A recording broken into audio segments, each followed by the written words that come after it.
නිසා දැන් අද මේ මොහොතට බොහෝ පිරිසක් සම්බන්ධ වුණා. මේ නිවසේ ඇත්තන් ආරාධනා කළා. අපේ ගෙදර ධර්ම දේශනාවක් තියෙනවා. අම්මගේ අවුරුද්දේ පින්කම අපි පවත්වනවා.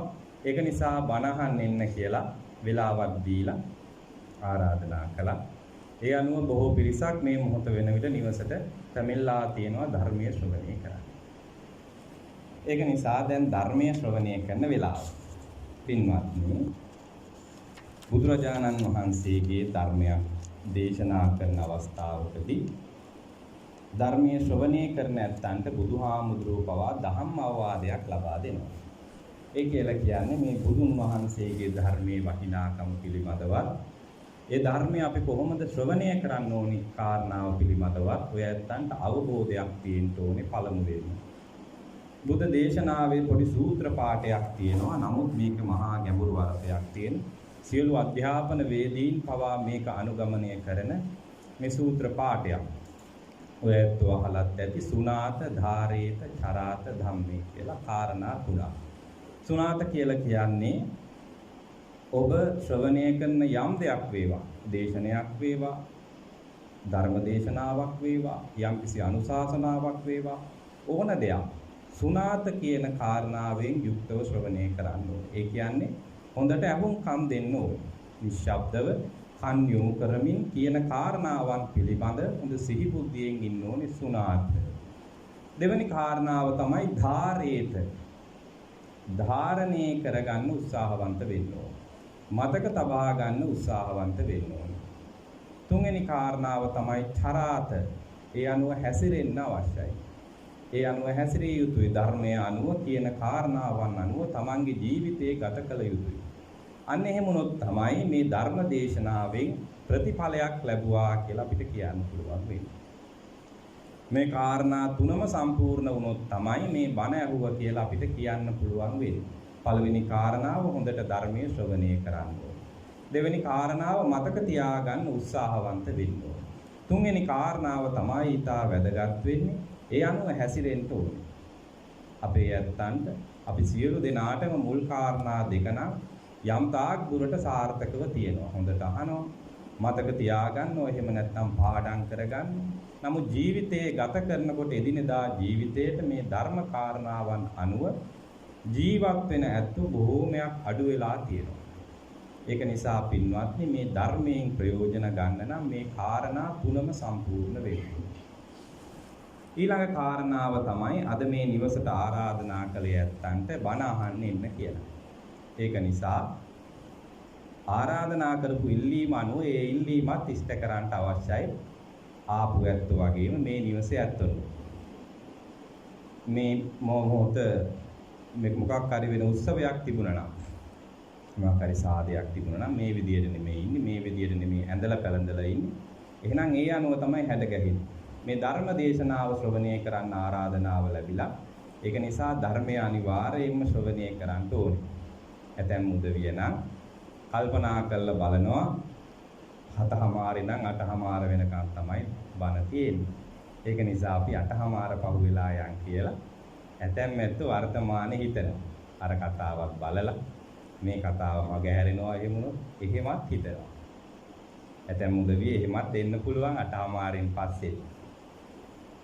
එහෙම නැති උදවිය තමයි මේ 7:00 වෙනකොටම වෙලාවට කියපු වෙලාවට ආරාධනාව පිළි අරගෙන ඇවිත්. ඒක නිසා මේ ධර්මයේ ශ්‍රවණය කරන එක බොහොම වැදගත්.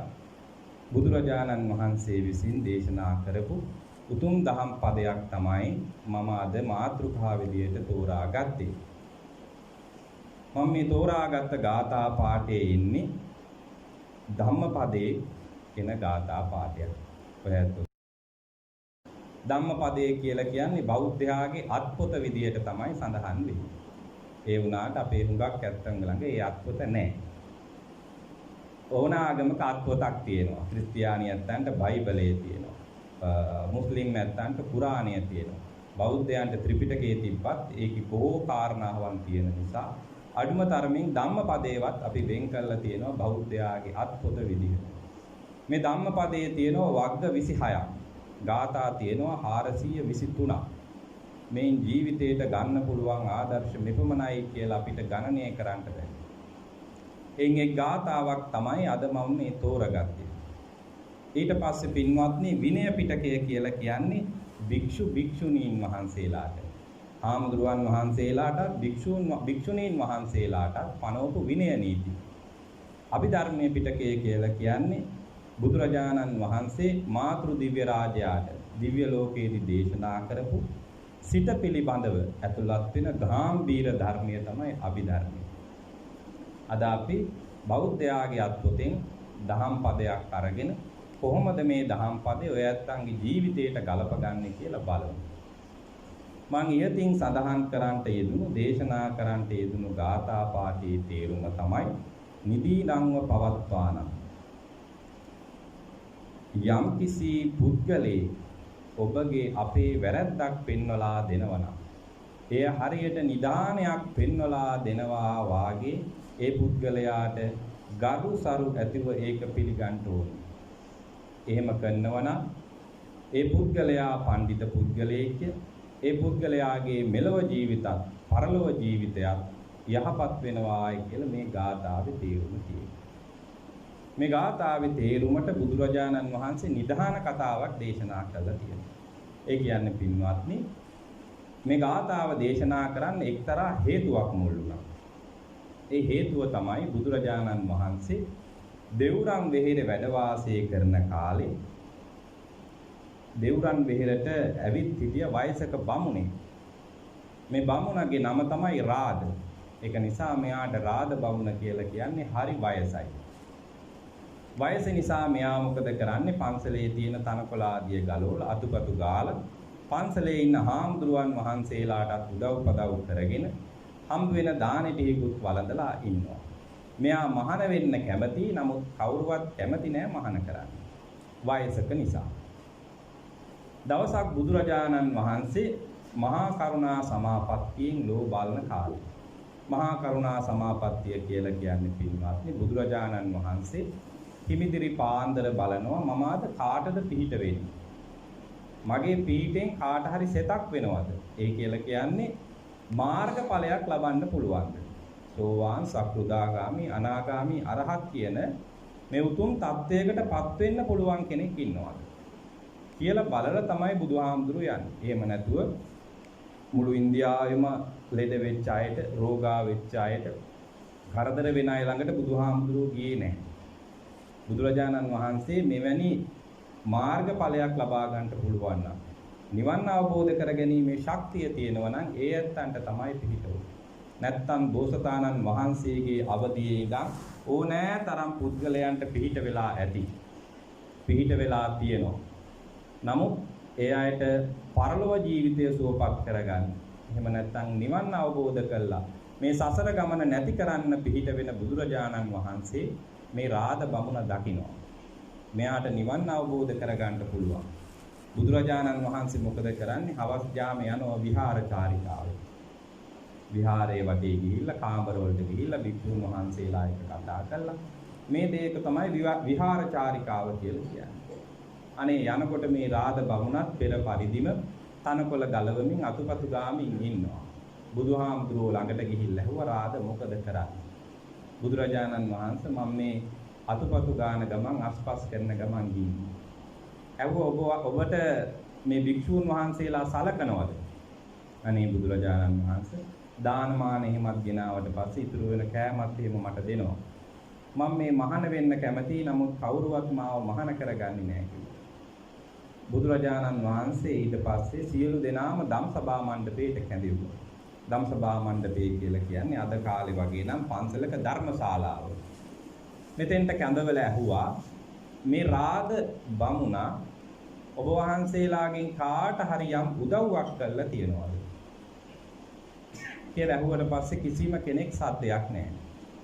මෙතන සරියුත් මහරහතන් වහන්සේ උන්වහන්සේ නැගිටලා බුදුරජාණන් වහන්සේට වන්දනා කළා කිව්වා බුදුරජාණන් වහන්සේ මේ රාද බමුණ මට දවසක් උදව්වක් කළා, උපකාරයක් කළා.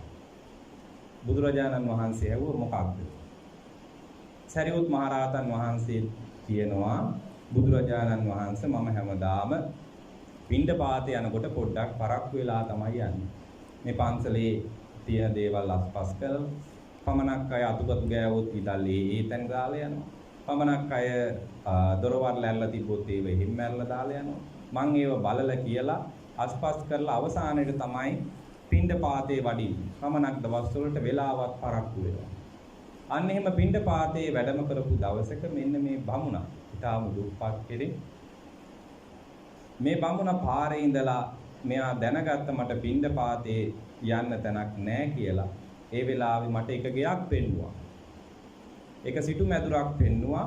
අන්නර මන්දිරේ නම් ඔබ වහන්සේට අනිවාර්යයෙන්ම දානි ටිකක් ලැබෙනවා. ඒක නිසා ගෙපිලි වලින් යන්නේ නැතුව අර මන්දිරේට යන්න කියලා. දිසාරියොත් මහරහතන් වහන්සේත් ඒ කීව විදියටම ගෙපිලි වලින් පින්ඩපාතේ වඩින්නේ නැතුව. ගෙපිලි වලින් කියලා කියන්නේ ඔය ඇත්තෝ දැන් නම් එහෙම පින්ඩපාතේ වඩිනවා අඩුයි. ඒක නිසා ගෙපිලි වලින් කියලා කියන්නේ ගෙයක් ගානේ. ගෙයක් ඇරලා යන්නේ නැතුව පළවෙනි ගෙදරට යනවා, දෙවෙනි ගෙදරට යනවා, තුන්වෙනි ගෙදරට යනවා. ඕක තමයි ගෙපිලි වලින් පින්ඩපාතේ වඩිනවා කියලා කියන්නේ. ගේ ඉස්සරහා ගිහිල්ලා ගේට් වලට තට්ටු කරන්නේ, බෙල් ගහන්නේ හිමුකුත් නැහැ. බලාගෙන ඉන්නවා. දැන් අද වගේ නම් මේ පළාතේ නම් පින්ඩපාතේ ගියොත් හිස් පාත්‍රයෙන් තමයි එන්න වෙන්නේ. ඇයි ඔක්කොම වැඩට යනවා ගේට්ටුව අහලා ගේට්ටුව වලට තට්ටු කරන්නත් බෑ, බෙල් එක ගහන්නත් බෑ. ගේට්ටුව වලන් කවුරුත් දකින්නෙත් නැහැ. CCTV එකෙන් දැක්කොත් තමයි හවුන්දර වැඩිය කියලා ටක් ගාලා. ඒක නිසා ඉස්සර එහෙම නැහැ. ගේට්ටුව එහෙම තිබ්බේ නැති නිසා ගේ ඉස්සරහට ගිහිල්ලා දොරකඩ ඉස්සරහට ගිහිල්ලා පොඩි වේලාවක් ඉන්නවා. කවුරු හරි දැක්කොත් දාන ටිකක් පූජා කරනවා, නැත්නම් අනිත් ගෙදරට වඩිනවා. ওই විදියට ගෙවල් 3-4කට එහෙම නැත්නම් 10කට 15කට වැඩම කළා තමයි ඉස්සර දානි ටිකක් හොයාගත්තේ. ওই ගෙපිලි වලින් පින්ඩපාතේ වඩිනකොට ඇතැම් වෙලාවට හැම ගෙදරම හොඳට කෑම බීම හම්බ වෙන්නේ නැහැ. පාත්‍රේ පුරවලම හම්බ වෙන්නේ නැහැ. එතකොට ඒ ඇත්ත උයාගත්ත දෙයක්, ගෙදර ඇත්ත උයාගත්ත දෙයක් තමයි පොඩ්ඩක් ඒකෙන් දෙනවා. එතකොට හාමුදුරුවන් වහන්සේලාත් ඒ ගෙදරින්ම යැපෙන්නේ නැහැ. තනි ගෙදරකට ගිහිල්ලා ඒ ගෙදර තියෙන ඔක්කොම හට්ටි වලන් හොරලා දානකම් අත වහන්න නැතුව ඉන්නේ නැහැ. පොඩ්ඩක් අරගෙන ඊළඟ ගෙදරකට යනවා. එතකොට ඒ ඇත්තන්ගේ ජීවිතේත් ඒ ඇත්තන්ටත් ආහාර ඉතුරු වෙනවා. ඊටාම සල්පයක් අරගෙන ඒ ඇත්තන්ට පිණුත් අනුමෝදන් කළා තමයි පිට වෙන්නේ. ඉතින් ඒක නිසා මේ රාද බමුණ පෙන්නපු විදියටම ගෙපිලි වලින් යන්නේ නැතුව වෙලාවත් පරක්කු වෙච්ච නිසා ඒ පෙන්නපු ගෙදරට ගියා. එදාම ඒ කියපු විදියටම දාණය හම්බුණා. සරියුත් මහරහතන් වහන්සේ කිව්වා බුදුරජාණන් වහන්සේ අන්නේ උපකාරය මට කළා. එදා ඒ උපකාරය කළේ නැත්නම් මම පරක්කු වෙලා මට දාණය මග හැරෙනවා. බුදුරජාණන් වහන්සේ දේශනා කරනවා එහෙනම් ඔබ වහන්සේට ඒ කරපු කළගුණ උපකාරයට පුළුවන් නේද මහාන කරන්න. පුළුවන් බුදුරජාණන් වහන්සේ කියලා ඉවලෙම එකගෙන ගිහිල්ලා අතින් අල්ලගෙන එකගෙන ගිහිල්ලා මහලු මේ බමුණ හිසකෙස් කපලා සරියුත් මහරහතන් වහන්සේගෙම සිවුරු වන්දලා හිසකෙස් කපලා කහ වතුරෙන් නාවලා ගිහි ගඳ යන්න කියලා කියන්නේ. කහ වතුරෙන් නාවනවා. පැවිදි වෙන ඔය ඇත්තන්ගේ පැවිදි වෙලා ඉන්නව නම් කවුරු හරි ඥාතිවරයෙක් හරි පුතෙක් හරි දරුවෙක් හරි ඒ ඇත්ත සියලු දෙනා මෙහෙමයි. හිසකෙස් හොඳටම කපලා කහ වතුරෙන් හොඳට නාවල තමයි සිවුරු අඳවන්නේ. සිවුරු අඳවලා මහාන කළා. මහාන කළා වයසක නිසා හරියට ගමනක් බිමනක් යන්නටත් බැරි නිසා සරියුත් හාමුදුරුවන්ගේ කුටිය ළඟම කුටියක තියාගත්තා. තියාගෙන පින්ඩපාත සරියුත් හාමුදුරුවම ගිහිල්ලා ගෙනල්ලා දුන්නා. මේ විදිහට අප උපස්ථාන කළා. දැන් මේ වයසක කෙනා මහාන කරගෙන සරියුත් හාමුදුරුව අප උපස්ථාන කරනවා. අප උපස්ථාන කළාට වැරද්දක් දැක්කොත් ඒ වැරද්ද කියනවා, පෙන්නලා දෙනවා.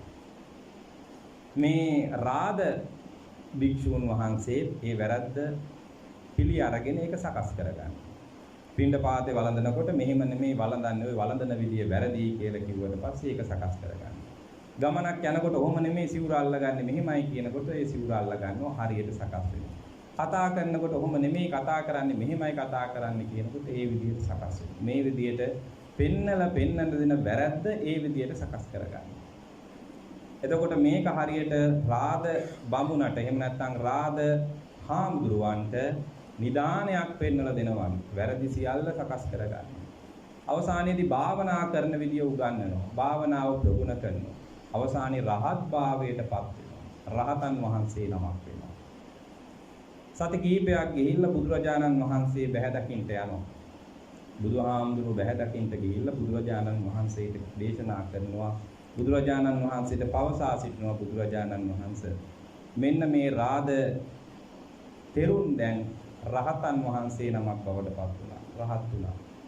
රාද තෙරුන් වහන්සේ දේශනා කරනවා බුදුරජාණන් වහන්සේ සාරිපුත්ත මහරහතන් වහන්සේ මට මගේ වැරදි සකස් කරගන්න මගේ වැරදි දේවල් සකස් කරගන්න මට නිදානයක් පෙන්වලා දුන්නු මහා ශ්‍රමණයන් වහන්සේ නමක්. උන්වහන්සේ මම මොන වැරද්දද කරන්නේ? මේ හැම මොහොතෙම මට බැනලා හරි මේ වැරද්ද හදනවා සකස් කරනවා. මමත් මේ වැරද්ද නිවැරදි කරගන්නවා ඒ වෙලෙම. ආයිත් මේ වැරද්ද කරන්නේ නැහැ. මෙන්න මේ විදිහට උන්වහන්සේගේ අවවාද අනුශාසනා පරිදි තමයි මම රහත් භාවයට පත් වුණේ කියලා බුදුරජාණන් වහන්සේට දේශනා. පින්වත්නි, අන්නේ අවස්ථාවේදී බුදුරජාණන් වහන්සේ මේ ගාථාව දේශනා කරන්නේ. ඔබට යම් කෙනෙක් වැරද්දක් පෙන්නලා දෙනවනම්, ඔබට නිග්‍රහ කළා හරි වැරද්දක් පෙන්නලා දෙනවනම්, එය හරියට නිධානයක් පෙන්නලා දෙන කෙනෙක් වගේ. ඒක ඉස්මුදුනින් පිළිගන්න. ඒකට තර්ක විතර්ක කරන්නට යන්න එපා. එහෙම වුණොත් ඔබ පරිහානියටපත් වෙනවා. ඒක ඔබට අත්දකින්න පුළුවන් මේ දවස්වල ටීවී එකකින් බලනවනම් යම් කාරණාවක් පිළිබඳව දන්න කෙනෙක්, අවබෝධයක් තියෙන කෙනෙක්. ඒක වැරදි, මේක කරන්න එපා, මේක පරිසරයට හානියක් වෙනවා, මේක කළොත් මේක මහා අපරාධයක් කියලා කියද්දි ඒක පිළිගන්නේ නැතුව ඒක ප්‍රතික්ෂේප කළා. ඒ අවවාදී දීපු කෙනාටත්, ඒ අනුශාසනාව කරපු කෙනාටත් ගරහන්න පටන් ගන්නවා. ඒ පුද්ගලයෝ නිකම්ම පරිහානියටපත් වෙලා යනවා. නිකම්ම පිරිහෙනවා. සමාජයෙන් කොන් වෙනවා. මිනිස්සු ගණන් ගන්නේ නැහැ. ඒක නිසා පින්වත්නි, ඔබටත් ඕන තරම් කට්ටිය අවවාද කරන්න ඉන්නවා. එක්තරා දවසක සරියුත් මහරහතන් වහන්සේට එදාම මහාන වෙච්ච සාමණේරයන් වහන්සේ නමක් අවවාදයක් දෙනවා. සරියුත් මහරහතන් වහන්සේ කියලා කියන්නේ මේ ශාසනයේ ඉන්න බුදුරජාණන් වහන්සේගෙන් පස්සේ මේ ශාසනයේ බාර දූර කටයුත්තක් කරන මහා ප්‍රඥාවන්තයන් අතර අග්‍රස්ථානයේ හිමි කරගත්ත මහරහතන් වහන්සේ. උන්වහන්සේ දවසක් සිවුර පොරවනකොට සිවුර පොරවලා ඉවර වුණාට පස්සේ ඒ සිවුරේ කොනක් බිම ගෑවෙනවා. මේක දකින්නේ නැහැ සරියුත් මහරහතන් වහන්සේ. මේ එදා මහාන කරපු පොඩි හාමුදුරුවෝ මේක දකිනවා. මේක දැකලා සරියුත් හාමුදුරුවන්ට පෙන්නලා දෙනවා ඔබ වහන්සේගේ සිවුරු කොන බිම ගෑවෙනවා. අනේ ඒ වෙලාවේ මොකද කරන්නේ? සරියුත් හාමුදුරුවෝ සාදු සාදු ඔබ වහන්සේට බොහොම පිං මට මේක පෙන්නලා දුන්නා. ඔබ වහන්සේ මේ දුන්නු අවවාදයෙන් මම මේක හදා ගන්නවා කියලා එවලෙම සිවුර හදා ගන්නවා. ඒක කොහොමද නායක හාමුදුරුවෝ කෙනෙකුට වගේ වර්තමාන කිව්වොත්? උන්වහන්සේ මොකද මගේ සිවුර ගැන හොයන්නේ? මම මෙච්චර කළා සිවුර ඇඳලා. කොහොම කියලා කියන්න පුළුවන්. ඔබලාට වුණත් එහෙමයි. පොඩි කෙනෙක් වරද්දක් පෙන්නලා දුන්නොත් අපි ඒක පිළිගන්න එච්චර කැමැත්තක් නැහැ. අපිට වඩා තනතුරෙන් පහළ කෙනෙක් වැරද්දක් පෙන්නලා දුන්නොත් අපි ඒක පිළිගන්න එච්චර කැමැත්තක් නැහැ. ඒක අපේ පරිහානියට කාරණාවක්. පිරිහෙන්න කාරණාවක්. ඒක නිසා පින්වත්නි, ඔබට යම් කෙනෙක් ඔබේ වැරද්දක් පෙන්නලා දෙනවා නම් ඒක ඉවලීම සකස් කරගන්න උත්සාහවන්ත වෙන්න. ඒ ගැන තව පාරක් හිතන්න, මේ කියපු දේ හරිද වැරදිද? මේ ඇත්තටමද මට වැරද්ද මේක පෙන්නලා දුන්නේ? එහෙම වුණොත් තමයි ඔබේ ජීවිත සාර්ථක කරගන්න පුළුවන්. දැන් අපි දන්නවා දෙමව්පියෝ වුණත් දරුවන්ට වැරදි පෙන්නලා දෙනවා. වර්තමාන දරුවොත් එහෙමයි, අතීතයේ දරුවොත් එහෙමයි, අනාගතයේ දරුවොත් එහෙමයි. ඇතැම් දරුවෝ ඒ වෙලාවට දෙමව්පියන්ට ගස්සලා යනවා. අනේ අම්මලා මොනවද දන්නේ? දැන් මේ තාක්ෂණෙත් එක්ක අම්මා මේ මොනවද දන්නේ? ඔය කවුද දන්නේ කියලා දරුවෝ දෙමව්පියන්ට ගේ අවවාද පිළිගන්න නැති තත්ත්වයට එනවා. ඒකට ඒක එච්චර හොඳ ගුණයක් නෙමෙයි. ඇතැම් වෙලාවට දරුවන්ට සිද්ධ වෙනවා දෙමව්පියන්ට අවවාද කරන්න. අනේ තාත්තේ බොන්න එපා, බීලා ඉන්න එපා. අනේ අම්මේ රණ්ඩු කරන්න එපා කියලා කියන්න දරුවන්ට සිද්ධ වෙනවා. අපි මේ ජීවත් වෙන සමාජයේ මේ ඕනෑම තරම් මේ කාරණාවන් සිද්ධ වෙනවා. නමුත් අපි මේ අවවාද පිළිගන්න, අවවාද වලට අවුම්කම් දෙන පිරිස බොහෝම අඩුයි. අපි අපේ තනතුරත් එක්ක හිතනවා මට මෙයා අවවාද දෙන්න සුදුසු කෙනෙක් නෙමෙයි. මම කවුද මෙයා කවුද? එහෙම කියලා අපි ඒකට අනිත් පැත්තට තමයි වැඩ සලස්වන්නේ. මෙයා මට නිඳා කළා. අතෙන්දී නිඳා කළා මට බැනලා මෙන්න මේක පෙන්නුවා. ඉන්න මම මේකට හොඳ වැඩක් කරන්නම් කියලා ඒක අනිත් පැත්තට ඒ පුද්ගලයාට කරදරයක් කිරිහැරයක් කරන එක තමයි අපි කරන්නේ. බොහෝ වෙලාවට සමාජයේ මේක තමයි සිද්ධ වෙන්නේ. පින්වත්නි මේකට හොඳ බුදුරජාණන් වහන්සේම දේශනා කරපු ලස්සන ජාතක කතාවක් තියෙනවා. මේ ජාතක කතාවේ සතුන් පවා Tamanට උදව්වක් උපකාරයක් කරාට පස්සේ ඒකට ප්‍රතිඋපකාර දක්වනවා. බුදුරජාණන් වහන්සේ මේ රාද බමුණට දේශනා කරපු මේ ගාථාවෙම අන්තිමට භික්ෂු සංඝයා ඉදිරියේ කියනවා රාද මේ සරියුත් මහරහතන් වහන්සේ අද පමණක් නෙමෙයි මීට පෙර ආත්මවලදී මෙවැනි සුළු උපකාරයක් කරපු ඇත්තන්ට උදව් උපකාර කළා තියෙනවා. දැන් මේ රාද බමුණට කළේ ඊටාම සුළු උපකාරයක්. පිණ්ඩපාතේ යන්න ගෙයක් පෙන්නපු එක විතරයි. කිසිම දෙයක් දීලවත් මේ අර ගෙදරට යන්න එහෙම ගියොත් හම්බ වෙයි කියලා. අපි ඇතැම් වෙලාවට අපිට පාර පෙන්නන කෙනෙකුට thank you කියලාවත් යන්න අමතක කරනවා. ඇතැම් වෙලාවට hina වෙලාවත් යන්න අමතක කරනවා. නමුත් සාරිපුත්ත මහරහතන් වහන්සේ පිණ්ඩපාතේ වඩින වෙලාවේ ගෙදරක් පෙන්නපු ඒ රාද මහන කළ රහත් භාවයට පත් කරනවා. බුදුහාමුදුරුවෝ එතෙන්දිම දේශනා කරනවා එක්තරා භවයකදී මේ සාරිපුත්‍රයන් වහන්සේ ඇතෙක් වෙලා ඉපදිනවා. ඇතෙක් වෙලා ඉපදිලා කැලෑවේ ගමන් කරනකොට ඉතා දරුණු කට්ටක් කැනිලා කකුලේ ලී පතුරක් කැනිලා වේදනාවෙන් ගමන් බිමන් යන්න බැරුව එක්තැන් වෙනවා. මෙන්න මේ කැලෑවට එනවා දර කපන පිරිසක් 500ක පිරිසක් ගංගාව දිගේ ඇවිල්ලා මේ කැලෑවෙන් දර කපනවා. දර කියන්නේ කොටන් කපාගෙන ගිහිල්ලා කුළුවහු, ලී බඩු, කැටයම් වගේ දේවල් සකස් කරන 500ක පිරිසක් එනවා. මේ පිරිස දකිනවා මේ හස්ති රාජයට ඇවිද ගන්න බෑ. මෙයාගේ පිරිසත් මෙයා දාලා යනවා මේ ඇතාගේ පිරිසත්. අපිට කරදරයක් වෙනකොට අපේ ළඟින් හිටපු අපේ ළඟින් ඉඳී කියන හිටපු හුඟක් අය දාලා යනවා වගේ සත්ව ලෝකෙත් එහෙමයි. ඒක සනාතන ධර්මයක්. අපි කොච්චර හොඳට හිටියත් කොච්චර අපි සල්ලි මිල මුදල් තියාගෙන හිටියත් අපිට වැරදුනාට පස්සේ අපෙන් ඈතට හුඟක් අය යනවා. මේ වගේ උදාහරණ කියන්න හොඳත් නැහැ. මාධ්‍යයෙන් බලනකොට උනත් ඔය ඇත්තන්ට පේනවා එක්තරා ඇමතිවරයෙක්ට බොහෝ පිරිසක් හිටියා. දැන් නඩුව අහන්න එනකොට මේ දවස්වල එතුමා බලන්න කවුරුවත් නැහැ. එයා විතරයි බස් එකකින් ඇවිල්ලා බහින්නේ වටේ කවුරුවත් ළඟින් හිටපු කවුරුවත් නැහැ. වරදුනාට පස්සේ එහෙම තමයි. ඒක ස්වභාවය. ඒක වෙනස් කරන්න බෑ. ඒක ඔබටත් පොදුයි මටත් පොදුයි. මේ බණ කියන මටත් බණ අහන ඔබටත් එහෙමයි. කවුද හිතුවේ එහෙම වෙයි කියලා? කොච්චර පිරිසක් හිටියද? කොච්චර පිරිසක් වට කරගෙන හිටියද? මොන දේවල් තිබුණද? නමුත් කරදරයක් වුණාට පස්සේ Tamanට Taman විතරයි. මෙන්න මේ වගේ මේ හස්ති රාජයාත් දාලා බොහෝ පිරිසක් ගියා. කුලේ හිටපු සියලු දෙනාම ගියා. මෙයා තනි වුණා. අනේ මේ මඩුව ඇවිල්ලා දැක්ක මේ හස්ති රාජයා වැටිලා ඉන්නවා. ළඟට ගිහිල්ලා කරුණාවෙන් ඉන්නකොට මේ ඇතා හිතුව කරදරයක් කරන එකක් නෑ.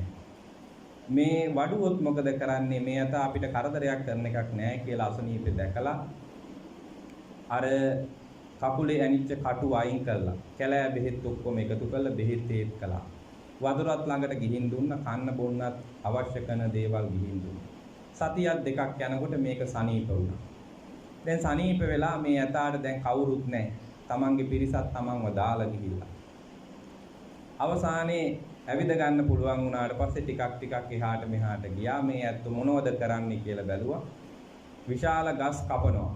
මේ ඇතා මොකද කරන්නේ? ගහේ භාගයක් කැපුවට පස්සේ ළඟට ඇවිල්ලා හොඬ වැලෙන් ගහ තල්ලු කරලා පෙරලලා දෙනවා. දැන් ඔන්න උපකාර කරන්න පටන් ගන්නවා ටිකෙන් ටික. ඊට පස්සේ ගහ දෙකට කපලා කොටේ ඉරන්න උඩින් තියෙනකොට හොඬ වැලෙන් ගෙනල්ලා උඩින් තියනවා. දර ටික ඉරුවට පස්සේ ඒක පල්ලෙහාට බාලා දෙනවා. දැන් මෙයා බොහෝම මිත්‍රයි අර කළගුණ සලකනවා. තමන්ගේ තුවාලෙට බෙහෙත් කළා සනීප කරපු කළගුණ මේ සතෙක් වුණත් හස්ති රාජයෙක් වුණත් සලකනවා. ඔයත් දන්නවා ඇතෙක් කියලා කියන්නේ සාමාන්‍ය සතෙක් නෙමෙයි. එයාට බුද්ධිය බොහෝමයක් තියෙන සතෙක්. තමන්ට කරදරයක් කළොත් අවුරුදු ගාණක් වුණත් ඉඳලා ඒකට ප්‍රති උත්තර දක්වනවා. තමන්ට උදව්වක් කළොත් ඒකටත් ඒ විදියම තමයි. ඒකේ වෙනසක් නැහැ. ඔයත් අහලත් ඇති අපේ මේ ශ්‍රී සම්බුද්ධ බුදුරජාණන් වහන්සේගේ උතුම් දා කරඬු අරගෙන යන හස්ති රාජ්‍ය හස්ති රාජ්‍ය දැන් මිය පරලෝකීය.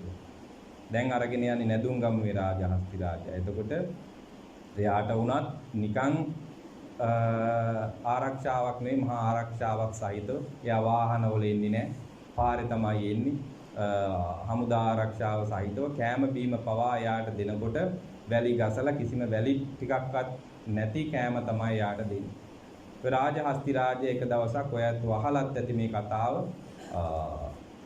දා කරඬු අරගෙන යන පෙරහැරේදී කරඬුන් වහන්සේ අරගෙන යනවා. ටිකක් දුර යනකොට රැජින හෝටලේ ළඟදී තාමත් මං හිතන්නේ ඒක තියෙනවා. ඒ ස්ථානයේදී නවතිනවා. මේ රාජ්‍ය කියලා කියන්නේ මහා ගාම්භීර හස්ති රාජ්‍යය. එයා කරඬුව තමන්ගේ ඇඟ මත තියාගත්තට පස්සේ පාවඩයක් දාන්නේ නැතුව සුදු පාවඩේ දාන්නේ නැතුව අඩිය තියන්නේ නැහැ ඉස්සරහට. සුදු පාවඩේ ඉස්සරහින් දාන්න ඕනේ. එතකොට තමයි අඩිය තියන්නේ. ඒ විදිහට යාට නීතිමාලාවක් තිබ්බ යාම හදාගත්ත. ඉතින් මේ හෝටලේ ළඟදී මොකද වෙන්නේ? මෙයා නවතිනවා. කට්ටිය බලනවා, ඇද්දෝ බලනවා, පාවඩෙත් දාලා ඔක්කොම ගරු සම්මාන තියෙනවා. නමුත් හෙල්ලෙන්නේ නැහැ. ඊට පස්සේ නිලම වෙලුත් ඇවිල්ලා බලනවා, හාමුදුරුවොත් ඇවිල්ලා බලනවා. ඊට පස්සේ එක් පුද්ගලයෙක් බඩයට ගිහිල්ලා බලනකොට අර සදාතුක කරඬුන් වහන්සේ ගැට ගහලා තිබිච්ච බඳපටිය ලිහිලා. තව අඩියක් හරි තිබ්බනම් කරඬුන් වහන්සේ බිමට වැටෙනවා. අන්න බලන්න පින්වත්නි මේ හස්තියන්ගේ තියෙන මහා ප්‍රඥාවන්ත බව හා ශ්‍රද්ධාවන්ත බව. කවුද තමන්ගේ ඇඟ මත ඉන්නේ කියන කාරණාව අවබෝධයි. මේ මෑතකදී සිදු වුණා නැදුම්ගමුවේ රාජ්‍යයත් ඔය වගේ වැඩක්. හස්තියෙක් කුලප් වුණා. එයාගේ ඇඟේ වැදිලා යනවා. නමුත් එයා නෙමෙයි හෙල්ලෙන්නේ. වීඩියෝ පටක් තියෙනවා. එතකොට ඒ විදිහේ තමන්ට මොකද්ද පැවරලා තියෙන කාර්යභාරය කියන කාරණාව අවබෝධයක් තියෙනවා. මහා පින්වන්ත හස්ති රාජ්‍යෝයේ. ඉතින් මේ හස්ති රාජ්‍යයත් මේ විදිහටම උදව් කළා. කෙලෙහිගුණ දැක්කුවා. ඉතින් අවසානයේ මේ කට්ටිය තමන්ගේ කාර්යය කරලා යනකොට ඇත්පැටවෙක් ගෙනල්ලා තමන්ගේ රැහේ ඉන්න ඇත්පැටවෙක් ගෙනල්ලා තෑගි කළා කියලා මේ ජාතක කතාවේ සඳහන් වෙනවා. ඒ කළගුණ දැක්වීමක් විදිහට. තමන්ට උපකාරයක් කළොත් ඒ උපකාරයට ප්‍රතිඋපකාර කරන්න පුළුවන්. සරියුත් මහරහතන් වහන්සේත් ඒක කළා. අපිටත් පින්වත්නි මේ විදිහේ අනන්තවත් උපකාර කරන ඇත්තෝ මේ සමාජයේ ඉන්නවා. නෑ කියලා කියන්න බෑ. අපි හැම දිනාටම ජීවත් වෙන්නේ උපකාරයෙන්. අද මේ මෑණියන්ට පින් අනුමෝදන් කරනවා මේක උපකාරයක්. දරුවන් කරන උපකාරයක්. ජීවත් වෙලා ඉඳි උපකාර කළා. ඒ උපකාර කළේ දරුවන්ට කුඩා කාලයේදී උපකාර කළා. ඔබ පුංචි කාලයේදී ඔබේ දෙමව්පියෝ සියලු දෙනාම මෙතන ඉන්න දෙමව්පියෝ වගේම ඔබේ සියලුම දෙමව්පියෝ ඔබට ආදරයෙන් සැලකුවා. අද ඔබ මේ තත්ත්වයේ ඉන්නේ අතපය නොකැඩි මේ විදියට සමාජයේ ඉන්නවා නම් ඒ දෙමව්පියෝ නිසා. අපි දන්නවා කුඩා කාලයේදී අපිට කිසිම දෙයක් කරගන්න බෑ. අඬන්න විතරයි පුළුවන්. එතකොට මේ ඇඬීමෙන් මම අඳුර ගන්නවා මේ මොකකටද අඬන්නේ? එක්ක බඩගිනි වෙලා, එහෙම නැත්නම් බඩේ අමාරුවක්, එහෙම නැත්නම් කනේ අමාරුවක්, එහෙම නැත්නම් මේ නිකන් මොකක් හරි නිදීමක් වෙලා, හීරීමක් වෙලා. අපේ කුඩා කාලේ අපිට පුළුවන් මේ ක්‍රියාව විතරයි අඬන එක විතරයි. ඉතින් යන්නේ මේ විදිහට අපිට උපකාර කරපු දෙමව්පියන්ට පින් අනුමෝදන් කරනවා. අපිට මේ සමාජය ඕන තරම් මිනිස්සු උපකාර කරනවා. අපි අවස්ථාවක් ලැබුණු යම් මොහොතක ඒ උපකාරයට ප්‍රතිඋපකාරයක් කරනවා. මෙන්න මේ විදිහට බුදුරජාණන් වහන්සේ මේ කාරණාවන් පහදලා දෙනවා. පින්වත්නි අපිට යම් වැරැද්දක් පෙන්වලා දෙනකොට අර රාද බමුණට වගේ රාද මහරහතන් වහන්සේ නමක් වුණේ වැරැද්ද පිළි අරගෙන වැරැද්ද සකස් කරගත්ත නිසා.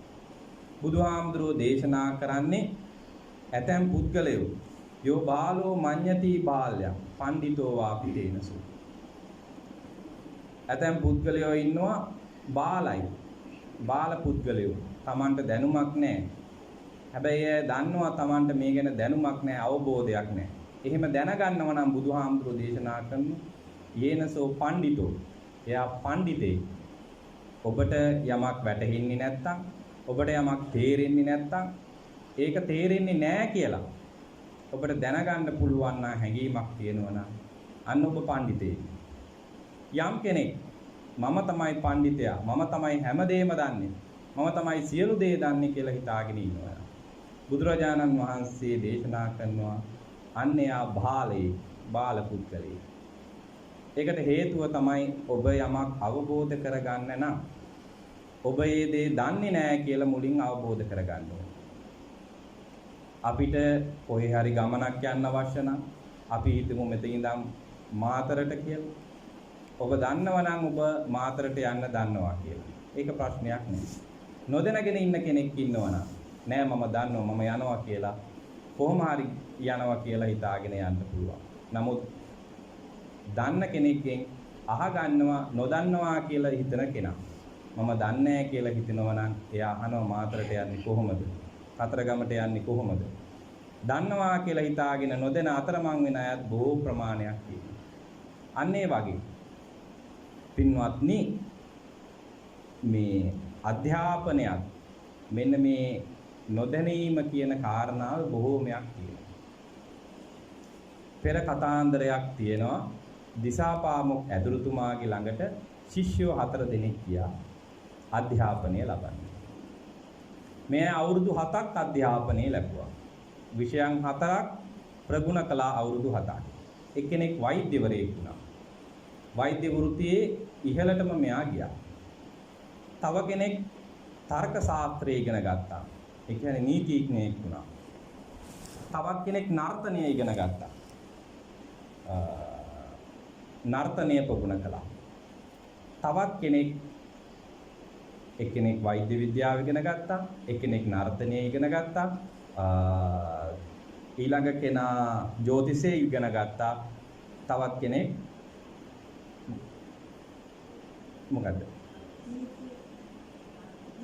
නීතිය ඉගෙන ගත්තා. එක්කෙනෙක් ජ්‍යොතිෂය ඉගෙන ගත්තා, එක්කෙනෙක් නීතිය ඉගෙන ගත්තා, තර්ක ශාස්ත්‍රය ඉගෙන ගත්තා, තව කෙනෙක් වෛද්‍ය විද්‍යාව ඉගෙන ගත්තා, තව කෙනෙක් නාට්‍ය ඉගෙන ගත්තා. මේ 4 දෙනා අවුරුදු 7ක් හොඳට ඉගෙනගෙන ආවා. ගුරුවරයා කල්පනා කළා දැන් උගන්වලා ඉවරයි. ඒක නිසා යන්න පුළුවන්. ඔබලාට දුර යන්න තියෙන නිසා ගුරුවරයා මොකද කරන්නේ? හාල් ටිකකුයි බත උයා ගන්න හට්ටි මුට්ටි ටිකකුයි දුන්නා.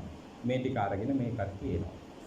මේ කට්ටිය ඇවිල්ලා මගක් දුර ඇවිල්ලා මොකද කරන්නේ? බඩගිනි හිතිලා මේ 4 දෙනා බෙදාගත්ත Taman අපි දැන් අද උයාගමු. ඒක නිසා එක්කෙනෙක් බත ලිපේ තියන්නේ. නාට්‍ය හා රංග කලාව ඉගෙන ගත්ත කෙනා බත ලිපේ තියන්න බාරගත්තා. ඊට පස්සේ ජ්‍යොතිෂය ඉගෙන ගත්ත කෙනා කිව්වා මම ගිහිල්ලා කන්න කොළ මොනවා හරි කඩාගෙන එන්න. බත බෙදාගෙන කන්න කොළ මොනවා හරි කඩාගෙන එන්න. වෛද්‍යවරයා බාරගත්තා මම ගිහිල්ලා එළවලු ටිකක් පොලින් එළවලු ටිකක් අරගෙන එන්න. තර්ක ශාස්ත්‍රය ඉගෙන ගත්ත කෙනා බාරගත්තා මම ගිහිල්ලා තෙල් අරගෙන එන්න කියලා. දැන් මේ 4 දෙනා 4 පැත්තට ගියා. එක්කෙනෙක් බත උයන්න ගත්තා. බත උයන එක්කෙනා නාට්‍ය හා කලාව ඉගෙන ගත්ත නිසා බතේ සද්ද එනකොට බත පැහෙන සද්ද එනකොට මෙයාට එක විදියකට ඉන්න බැරි වුණා. මෙයා මොකද කරන්නේ? බත ළඟ ඉඳගෙන නටන්න පටන් ගත්තා. නටනකොට අර වන්නමක් වැරදිලා කකුල හට්ටිය වැදිලා ඒක හට්ටිය බිඳිලා ලිප නිමිලා එතන මේ වුණා. දැන් මෙයා නිකට රත තියාගෙන ඉන්නව කල්පනා කරගෙන. වෛද්‍යවරයා ගියා එළවලු ගේන්න. මෙයා ගියා ගන්න එළවලුව හරි නෑ. මේක පිටට හරි නෑ. මේක සෙමට හරි නෑ. මේක සීනි වලට හරි නෑ. මේක බඩේ අමාරුවට හරි නෑ කියලා මේ විදියට මෙයා කල්පනා කළා මෙතන ගන්න එළවලුවක් නෑ. මෙහෙම නිකන් ලෙඩ කෑම අරගෙන මොකද කියලා වෛද්‍යවරයාත් ආවා. දැන් මෙතන එහෙම ඉන්නවද දන්නේ? මේ කියන ශාස්ත්‍රයේ අය. ඊට පස්සේ මේ නීතිය ඉගෙන ගත්ත, තර්ක ශාස්ත්‍රය ඉගෙන ගත්ත කෙනා තෙල් අරගෙන එන්න ගත්තා. එයා කොලයක් අරගෙන ඒ කොලේට තෙල් දාගෙන එනවා. මෙයාට එන ගමන් තර්කයක් මතක් වෙනවා. මේ තෙල් කොලය නිසා තියෙනවද? කොලය තෙල් නිසා තියෙනවද කියලා. මෙයා දැන් මේක තර්ක කරනවා, තනියෙන් තර්ක කරනවා. ඊට පස්සේ එයා අන්තිම නිගමනයකට එනවා මේ කොලය නිසා තමයි තෙල් තියෙන්නේ. ඒ වුණාට බලන්න ඕනේ තෙල් නිසාද කොලය තියෙන්නේ කියලා තෙල් එක අනිත් පැත්ත හරවනවා. එතකොට මෙයාගේ තෙල් එකක් తీරෙනවා. දැන් මේ 3 දෙනා එනවා. 3 දෙනා ඇවිල්ලා ආවට පස්සේ බත කුඩු කරපු එක්කෙනා කියනවා අනේ මගේ අතින් වරද්දක් වුණා. මම මේ සද්දෙට නැටුවා. එතකොට බත මේ වුණා කියලා. ඊට පස්සේ වෛද්‍යවරයාත් කියනවා මමත් එළවලු මුකුත් ගත්තේ නැහැ. මේක කෑමට හොඳ ගුණ දෙයක් නෙමෙයි නිසා ගත්තේ නැහැ කියලා. අනිත් එක්කෙනා තමන්ගේ අතින් වෙච්ච වැරද්ද කියනවා. ඊට පස්සේ මේ තුන් දෙනාම කියනවා අපි පඬිත නෙමෙයි අපි අති පඬිත. අපිට කිසිම දෙයක් හොයාගන්න බැරි වුණා. ඒක නිසා යන් අනිත් එක්කෙනා හොයන්න කියලා. අනිත් එක්කෙනා ගහ උඩ ජ්‍යොතිෂඥයා. එයා ගහ උඩට වෙලා කියනවා අපෝ දැන් සුබ වෙලාවක් නෙමෙයි ගහෙන් බහින්න. ඒක නිසා ගහෙන් බහින්න විදියක් නැහැ කියලා. ඊට පස්සේ කොහොම හරි බලෙන් ගහෙන් බස්සෝ ගන්න. හතර දෙනාම කතා වෙනවා අපි දෙන්නගේ. අපි හතර දෙනාගේ ඉගෙනීම මෙච්චර සාර්ථක එකක් නෙමෙයි. අපි ජීවිත අත්දැකීම් ලැබලා නැහැ. අපි මේ විෂයන් විතරයි ඉගෙනගෙන තියෙන්නේ. ඒක නිසා අපි නැවත ගුරුවරයා ළඟට යමු. නැවත ගිහිල්ලා ගුරුවරයාට මේ කාරණාව කියමු. නැවත ගිහිල්ලා ගුරුවරයාට කිව්වා. යන ගමන් කතා කළා අපේ අම්මලා අපිට කන්න උයලා දුන්නා. මෙහෙම බැලුවේ නැහැ. මේ අපි අධ්‍යාපනයෙන් විතරක් කල්පනා කළ නිසා තමයි මේ හැම දෙයක්ම වුනේ. ඒක නිසා ගුරුවරයාගේ ළඟට ගිහිල්ලා නැවතත් ඉගෙන ගත්තා. නැවතත් ඉගෙනගෙන මේ කාරණාවන් ඉගෙන ගත්ත ජීවිත අත්දැකීම්. ඒ ජීවිත අත්දැකීම් ඔබ අප සෑම දිනාටම තියෙනවා. මෙතන ඉන්න වයසකම අම්මගෙන් හරි තාත්තගෙන් හරි ඇහුවොත් ඒ අයට තියෙන ජීවිත අත්දැකීම් අපිට නැහැ. අපි කොච්චර ඉගෙන ගත්තත් ඒ අත්දැකීම් අපිට ගන්න බෑ ඒ වයසට යනකම්. එතකොට ඒ තරම් ජීවන අත්දැකීම් තියෙනවා ඒ ඇත්තන්. ඒක නිසා ඒ ඇත්තෝ දෙන අවවාද ඒ ඇත්තෝ ජීවිතේ විඳපු දේවල්, අත්දැකපු දේවල්. අපි හුඟක් වෙලාවට තරුණ ඇත්තෝ හිතනවා ඒ අය මොනවද දන්නේ කියලා. ඒ අය මොනවද ඒ ගැන දන්නේ කියලා නිතරම හිතනවා. නිතරම කල්පනා කරනවා ඒ වයසේ වැරැද්දක්. ඉතින් ඒ අයටත් ඒක තේරෙන්නේ වයසට ගියාට පස්සේ. සාමාන්‍යයෙන් අපි කියනවා තරුණ දරුවෙක් තරුණ කාලේදී අම්මගෙන් ඉතා කුඩා කාලේදී අම්මගෙන් තාත්තගෙන් අවසර අරන් තමයි හැම තැනටම යන්නේ. එළියට ගියත්, වැසිකිළියට ගියත් අම්මට කියලා යන්නේ අම්මේ මං টয়ලට් එකට යනවා. ඊට පස්සේ ලොකු වෙනකොට ඒක පොඩ්ඩ අත්හරිනවා. තාත්තට කියන්නේ නැතුව යනවා අම්මට විතරක් කියනවා. අම්මට කියනවා තාත්තටත් කියන්න කියලා ඒ පණිවිඩය දෙනවා. ඊට පස්සේ තරුණ වෙනකොට අම්මයි තාත්තයි දෙන්නම අතාරිනවා. අම්මලා මොනවද දන්නේ? තාත්තලා මොනවද දන්නේ කියලා අත්හරිනවා. ඊට පස්සේ යාත් විවාහ වෙනවා කොහොම හරි අම්මලා තාත්තලාගේ කැමැත්තෙන් හරි අකමැත්තෙන් හරි. අන්න යාටත් දරුවෙක් හම්බ වෙනවා. අන්න එක් වෙනකොට එයා ප්‍රශ්න වලට උත්තර හොයනකොට හිතනවා කොහොමද අපේ අම්මයි තාත්තයි මේවට උත්තර කිව්වේ? මම මේක අම්මගෙන් අහන්න ඕනේ තාත්තගෙන් අහන්න ඕනේ කියලා. අන්න ඒ විදිහේ අපිට තේරෙනකොට අපේ මේ ප්‍රශ්න වලට උත්තර වැඩිහිටියන්ගේ ළඟ තියෙනවා. ඒ අය මේවට උත්තර දන්නවා. අපි ඒ අයගෙන් මේ දේවල් අහලා ඉගෙන ගන්න ඕනේ කියලා තේරෙනකොට ඇතැම් වෙලාවට අපි හුඟක් පරක්කුයි. ඔය ඇත්තෝ බන්ධනාගාරයකට වගේ ගිහිල්ලා තියෙනවනම් ඒවයි දර්ශන මොනවා හරි බල්ලා තියෙනවා නම් ඔය ඇත්තන්ට පේනවා හුඟක් දරුවෝ ඒ විදිහට විනාශ වෙලා තියෙනවා. මේ වැඩිහිටියෝ එපා කියපු දේවල් කරපු අය. එතන කවුරුත් නැහැ අම්මා තාත්තා කියපු දේවල් කරපු අය. එතන ඔක්කොම ඉන්නේ අම්මා තාත්තා පන්සලේ හාමුදුරුවෝ වැඩිහිටියෝ එපා කියලා කියපු දේවල්ම කරපු ඇත්තෝ තමයි එතන ඉන්නේ. ඒක නිසා පින්වත්නි අපිට වැඩිහිටියන්ගේ අවවාද අපිට කවුරු හරි අවවාදයක් දෙනවනම් අපිට කවුරු හරි අනුශාසනාවක් කරනවනම් ඒක හරියට නිදානයක් පෙන්නනවා වගේ. ඒක හරියට නිදානයක් පෙන්නලා දෙන කෙනෙක් අපිට වටිනා කියන දෙයක් දුන්නා වගේ අපි ඒක පිළිගන්න ඕනේ. පින්වත්නි එක්තරා සිදුවීමක් මේ ලංකාවෙම සිද්ධ වෙච්ච මේ සත්‍ය සිදුවීමක් මේක. මේ දෙමව්පියෝන්ගේ වැරැද්දක් නිසා දරුවෙකුට වෙච්ච වැරැද්දක්. එක්තරා දරුවෙක් කුඩා කාලයේදී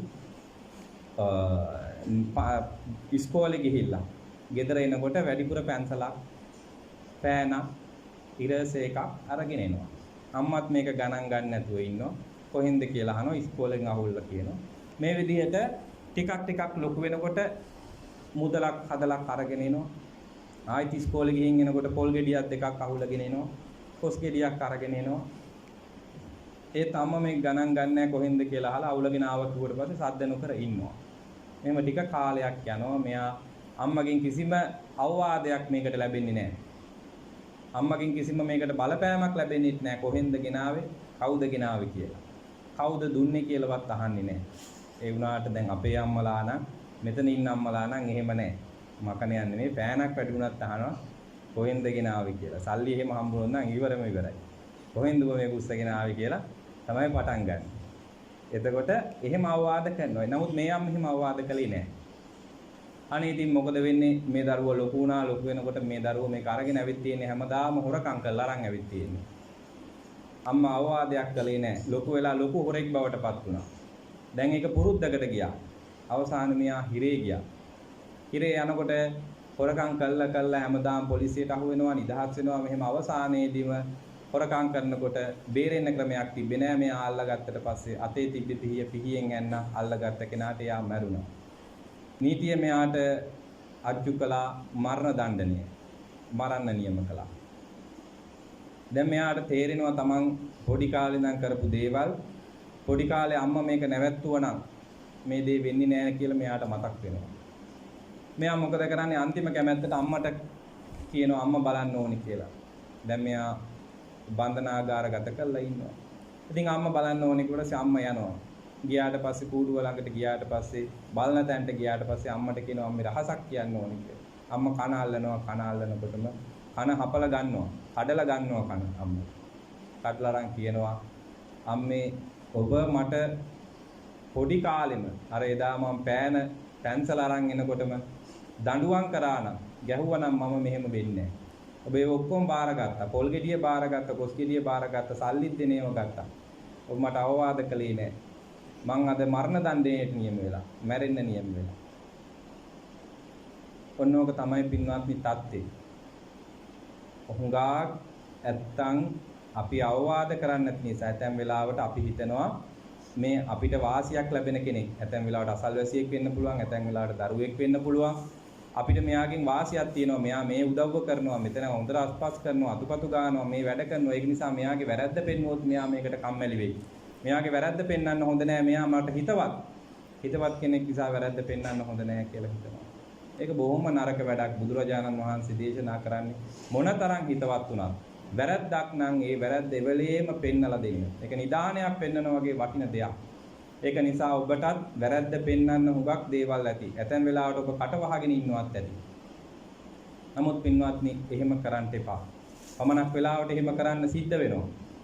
එක්තරා දරුවෙක් පාරේ යන අයට නිතරම ගහනවා. ළඟට කතා කරලා කනට ගහනවා. මොකද කරන්නේ? එක මිනිහෙක් හැමදාම ගුටි කනවා. මෙයා මේක හරියන්නේ නැහැ. එපා කිව්වට අහන්නෙත් නැහැ. මෙයා මොකද කරන්නේ? ගහන පාරට රුපියල් 10 ගානේ දෙනවා. රුපියල් 10 ගානේ දෙනවා. දැන් මෙයා හිතනවා මේක සල්ලි හම්බ කරන්න හොඳ ක්‍රමයක් කියලා. දැන් මේ මිනිහයට විතරක් නෙමෙයි පාරේ යන හැඩි දැඩි මිනිහෙක් ළඟට කතා කරලා කනට ගහනවා. අර මිනිහයා ඒක දන්නේ අනිත් පැත්ත හැරෙන ගම ලේන කම්ම මේ කොල්ලට ගහනවා. ඒක නිසා පමණක් වැරදි තියෙනවා කියලා හදන්න බැරි. වෙන විදියකින් හදන්න ඕන. පමණක් ඒවා අපි කිව්වට අහන්න නැති අය ඉන්නවා. ගණන් ගන්නවත් නැහැ. ආයිත් ඒකම කරනවා අපිට රිද්දන්න ඕන නිසා. එතකොට ඒක නිසා පින්වත්නි ඔබේ දරුවන්ට ඔබට ඔබේ දරුවෝ හදාගන්න පුළුවන්. මෙතන ඉන්න සියලු දෙනාගම තම තමන්ගේ දරුවෝ හදාගත්තොත් ඒ කිසිම ප්‍රශ්නයක් වෙන්නේ නැහැ. ඒ ඇත්තන්ට අවවාද කරන්න. ඒ ඇත්තන්ගේ වැරද්දක් දැක්ක තැන ඒක පෙන්වලා දෙන්න මේක වැරදි කියලා. නැත්නම් ඔබද කවදක හරි පසුතැවෙන්න සිද්ධ වෙනවා. ඔය බන්ධනාගාරගත වෙලා ඉන්න, හිරගත වෙලා ඉන්න කිසිම දරුවෙක්ගේ අම්මා කෙනෙක් හිතන්නේ නැතුව ඇති හීනකින්වත් මගේ දරුවා කවදාවත් හිරගත වෙයි, බන්ධනාගාරගත වෙයි. අද මෙතන ඉන්න ඔබත් ඔබේ දරුවෝ ඉන්නවා නම් ඔබේ දරුවන්ගේ ගැන එහෙම කවදාවත් මේ කියනකම් හිතලවත් නැතුව ඇති. නමුත් පින්වත්නි ඒ දරුවම තමයි. ඒ දරුවන්ටත් අම්මලා ඉන්නවා, මේ දරුවන්ටත් අම්මලා ඉන්නවා. ඒක නිසා වැරද්දක් වෙන්න ගත වෙන්නේ සුළු කාලයයි. ඊටාම සුළු මොහොතයි වැරද්දක් වෙන්න ගත වෙන්නේ. ඒ වැරද්ද හදන්න පුළුවන් වෙන්නේ ඔබට සහ අප සියලු දෙනාටම. ඒක නිසා ඔබේ ජීවිතය සකස් කරගන්න ගම ඔබට යම් කෙනෙක් වැරද්දක් පෙන්නලා දෙනවා නම් කුඩා වේවා, ලොකු වේවා, මහලු වේවා ඒ වැරද්ද විදියට බාර අරගෙන ඒක සකස් කරගන්න. එහෙම සකස් කරගත්තොත්ම තමයි ඔබේ ජීවිත සාර්ථක වෙන්නේ. ඔබ බැබලෙන්නේ. අර නිලධාරණිය පෙන්වලා දීපු වැරද්ද ඒ වෙලාවේ මහත්ය පිළිගත්ත නම් එතන. එයාට කොච්චර වටිනකමක් හම්බ වෙනවද අද? ඒ බුද්ධිමත් කෙනෙක් මේ දේ වැරදි, මේක හරි, මේක මෙහෙම කරන්න එපා කියලා කියපු වෙලාවේ ඔව් මම ඒක දැනගෙන හිටියේ නෑ. ඔබ කියපු දේ හරි. මේක අපි නවත්තමු කියලා කිව්වනම් අද ඒ මිනිස්සයාට ජීවිතේ කොච්චර දේවල් ලබා ගන්න පුළුවන්. ඒක නිසා පින්වත්නි අපිටත් පෙන්නලා දෙන වැරදි ඇතැම් වෙලාවට අපි ගණන් ගන්නේ නැහැ. මෙයා මෙහෙම කෙනෙක් නේ. මම මීට වඩා මෙයාට වඩා බල සම්පන්නයි මම. මට මෙච්චර මුදල් තියෙනවා, මට මෙච්චර යාන වාහන තියෙනවා, මෙච්චර ඉඩකඩම් තියෙනවා, මට මෙච්චර ඇමතිවරු එහෙම නැත්නම් අමාත්‍යවරු ඉන්නවා, මට පොලිසියේ මේ තරම් හැඳුනුම්කම් තියෙනවා. මේ විදිහේ අපේ තියෙන ලොකුකම් අරගෙන අපි ඒ දේ අහුවේ නැති වුණොත් අපේ ජීවිත විනාශ වෙලා යන්න, අපේ ගැන අප්‍රසාදය ඇති වෙන්න ඊටාම සුළු මොහොතයි, ඊටාම සුළු කාලයයි ගත වෙන්නේ. ඒක නිසා මේ බුදුරජාණන් වහන්සේ දේශනා කරපු මේ දහම්පද ගාථාවේ අපිට යම් කෙනෙක් දෙයක් පෙන්නලා දෙනවද, අපේ වැරැද්දක් සකස් කරනවද, අපිට මහා නිධානයක් පෙන්නලා දෙනවා වගේ. නිධානයක් කියලා කියන්නේ ඔය ඇත්තෝ දන්නව වටිනා කියන දෙයක්. දැන් ඔය හුඟක් ඇත්තෝ නිදන් කඩනවා කියලා බුදු පිළිම කඩලා පරණ පන්සල් විහාර කඩනවා. ඒ වටිනා දේවල් ගන්න. ඊටත් වඩා වටිනවා මේ වගේ අපේ වැරැද්දක් හදනවා නම් ඒ වැරැද්ද අපේ ජීවිත කාලයම අපි හදා ගන්නවා නම්, අර අම්මා තමන්ගේ දරුවගේ වැරැද්ද පොඩි වැරැද්ද හැදුවනම්, පොඩ්ඩක් නඩුවන් කළා නම් පොඩි කාලෙදිම මේ දේ කරන්න එපා කියලා ඒ ජීවිතය අද නාස්ති වෙන්නේ නැහැ. නමුත් ඒක නාස්ති වුණා ඒ පොඩි අවවාදේ නැති නිසා. ඒක නිසාම තමයි කියන්නේ අවවාදය කියලා කියන්නේ මහා නිදානයක් පෙන්නලා දෙනවා වගේ. ඔබට බැනලා පෙන්නලා දුන්නත් ඒක පිළිගන්නේ. ඔබට දරදඬු කළා ගහලා පෙන්නලා දුන්නත් ඒක වැරද්දක් නම් ඒක පිළිගන්නේ, ඒක හදාගන්න. ඒක තමයි මේ ජීවිතය සකස් කර ගන්නවා කියලා කියන්නේ. ඒක නිසා මෙතන දරුවෝ ඉන්නවා, දෙමව්පියෝ ඉන්නවා, දෙමව්පියන්ගේ දෙමව්පියෝ ඉන්නවා. මේ සියලුම දෙනාට මේ දහම් පදේ ධර්මය අවබෝධ වීමෙන් මෙලොව ජීවිතය සාර්ථක කර ගන්නට වගේම පරලොව ජීවිතය සාර්ථක කර ගන්නටත් මේ ධර්මය හේතු වේවා, වාසනාව වේවා කියලා සාදු කියලා ප්‍රාර්ථනා කරගන්න. ආකාසට්ටා ච බුම්මට්ටා දේවානාගා මහිද්దికා පුඤ්ඤන්තං අනුමෝදිත්වා චිරං රක්칸තු ශාසනං.